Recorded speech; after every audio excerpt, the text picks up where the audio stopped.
যদি লিন আমাকে ডান হাতের গ্লাভসটি দেয় তাহলে আমি তাকে বাম হাতের গ্লাভসটি দিয়ে দেব। রাজি হওয়ার পর লিন বলে, ওটা আমাদের ছাদ, তুমি এখানে আসবে না।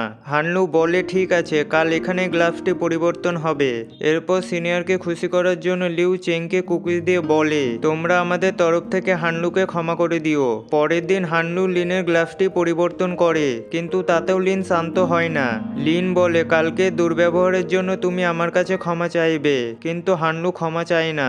লিন বলে, এই টেরিসটি সিনিয়রদের জন্য, তাই তুমি এখানে আসবে না। তখন হানলু রেগে গিয়ে বলে, এই ছাদ তোমার একার না। এরপর হানলু নিজের এরিয়া ভাগ করে। লিন তাকে আটকালে হানলু তাকে ধমক দিয়ে চুপ করিয়ে দেয়। লিউ আর জিয়া সিনিয়রকে পটানোর জন্য তাদের জন্য কুকিজ নিয়ে আনে, লিনের সাথে আমাদের প্যাচ আপ করে দিতে। ঠিক সেই সময় হানলু এসে তাদের নিয়ে যায়। হানলু বলে, আমি লিনকে গ্লাভস দিয়ে দিয়েছি, তাই তাকে ভয় পাওয়ার চিন্তা নাই, এবার তোমরা ছাদে যেতে পারো। হানলুর এইসব কথা শুনে জিয়া বুঝে যায় নিশ্চয়ই হানলু তাদের সাথে লড়াই করে এসেছে, তাই জিয়া খুব রেগে যায়। পরের সিনে একটি ছেলে যে কিনা রেডিওতে হানলুকে প্রেমের প্রস্তাব দেয়, সে ছিল লিনের বেস্ট ফ্রেন্ড ফ্যাং। ফ্যাং এর কথা শুনে বাকিরা অবাক হয়ে হানলুর দিকে তাকিয়ে থাকে, কিন্তু হানলু কোনো রিয়াকশন দেয় না।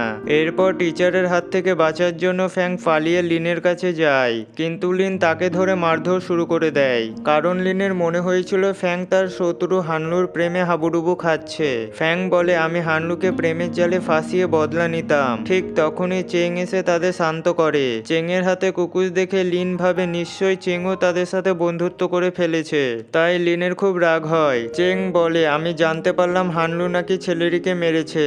তার কথা শুনে সবাই অবাক হয়, কারণ তারা ভাবে একটি মেয়ের কাছে এত শক্তি এলো কোথা থেকে। ফ্যাং বলে, সেই জন্য আমি হানলুকে লাইক করি।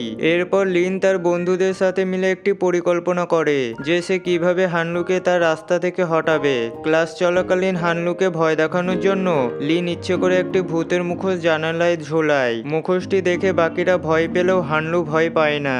এরপর লিন হানলুর ডেস্কে একটি ফোন রেখে দেয়। ক্লাস চলাকালীন ফোনটি বেজে উঠলে টিচার হানলুকে বকা দেয়, আর সেই দৃশ্য লিন ও তার বন্ধুরা দেখতে পেয়ে মজা পায়।